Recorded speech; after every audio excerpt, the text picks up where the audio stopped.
Olá gente, sejam bem-vindos a Carlos Givo, nome do meu canal. Estou mais uma vez aqui para vos trazer mais um vídeo de história. Como puderam ver na descrição deste vídeo, as madrinhas de guerra. É um tema super interessante. Neste tema vamos discutir o papel da mulher na guerra colonial nas colônias portuguesas em África. Estou a falar de Moçambique, Angola, Cabo Verde, São Tomé e Príncipe. Estou a falar também de Guiné e Timor-Leste. Não só vamos olhar o papel das mulheres portuguesas, como também, em parte, vamos olhar também para o papel das mulheres africanas. Vamos olhar de uma forma geral o papel das mulheres no cenário de guerra.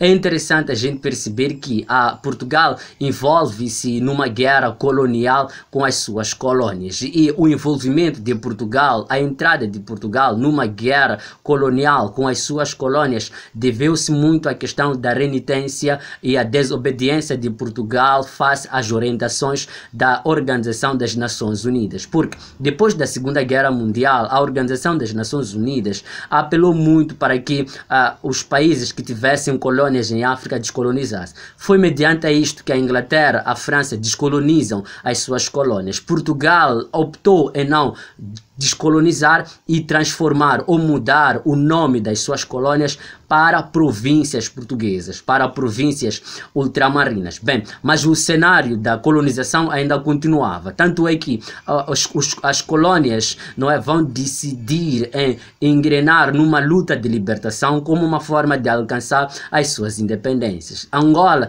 vai dar o pontapé de partida da luta de libertação contra Portugal. Depois veio a Guiné em 63, veio também a Moçambique em 64. É interessante a gente perceber que existem estratégias que serão implementadas no cenário de guerra. Portanto, as madrinhas de guerra também é uma das estratégias que Portugal vai implementar como uma forma de ter êxitos na guerra colonial aí que estava mergulhada. É interessante a gente perceber que logo que inicia a guerra, registra-se um elevado número de soldados portugueses que são formados, são trazidos de Portugal para as suas colônias. E a maior parte desse exército, ou o exército português, há de ser feito por jovens, macebos, pobres, jovens do campo que não tinham lá muita esperança, jovens que eram solteiros na sua maior parte. São esses jovens que são trazidos para terras estranhas, terras distantes, terras desconhecidas, promessas de que depois de conquistarem as colônias teriam um nível de destaque na sua metrópole, não só que estariam a engrandecer a sua pátria, a pátria portuguesa. O que é interessante na estratégia de Portugal foi o uso das mulheres nesse cenário de guerra. Bem, entendia-se muito que um soldado que não tivesse um compromisso, este soldado era muito perigoso. Por quê? Porque este soldado estaria preparado até para morrer, ou poderia lutar até morrer, podia se fragilizar, ou podia fragilizar a sua defesa, a sua segurança, porque ele não tem nenhum compromisso, não está lutando em nome de alguém, não está lutando para a honra de alguém. Portanto, Portugal, ainda na pessoa de Salazar e Marcelo Caetano, vão em parte mobilizar a sociedade feminina portuguesa para que esta sociedade feminina portuguesa fosse participar da guerra. Naturalmente que a participação feminina portuguesa na guerra não há de ser de forma direta, quer dizer, não há de ser o pegar uma arma, o vir até a África, mas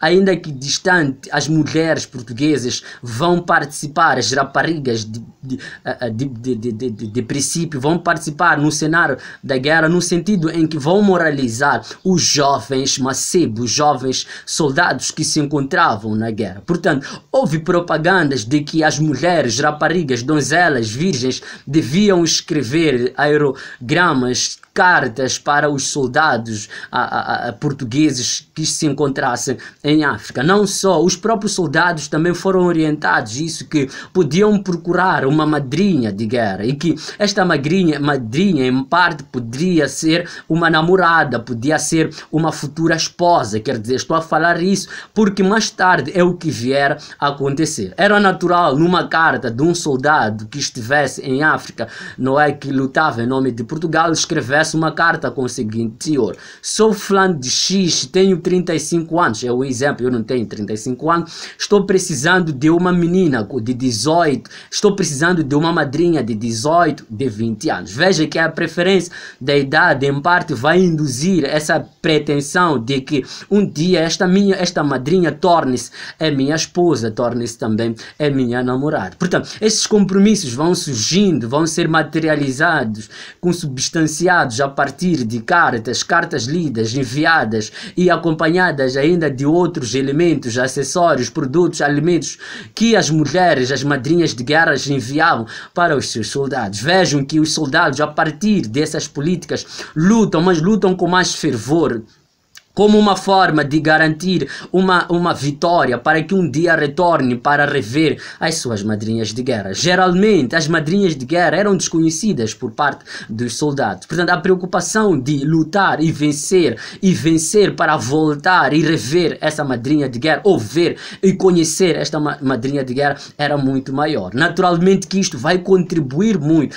para que a luta seja responsável, o soldado seja responsável na sua luta. Portanto, o soldado não vai entrar numa guerra de razia, uma guerra de entrega, de correria descoordenada. Naturalmente que vai obedecer, seguir todas as técnicas de segurança, de forma a matar e nunca ser morto. É interessante que, em contrapartida, a mesma coisa acontece mesmo nas colônias africanas. Naturalmente que as mulheres africanas, elas não vão escrever cartas, não vão mandar telefonemas, não vão mandar sinais. As mulheres africanas vão participar da própria guerra, elas estarão lá juntamente com os seus maridos, juntamente com os seus homens, juntamente com os seus camaradas, vão lutar guerra à frente. Em algum momento são essas mulheres que vão ajudar os homens na guerra, carregando os instrumentos, carregando as armas, carregando as munições, confeccionando as comidas. Em algum momento são essas mulheres que vão abrindo as machambas, vão produzindo para os homens que estão em guerras. Em algum momento são essas mulheres que vão participar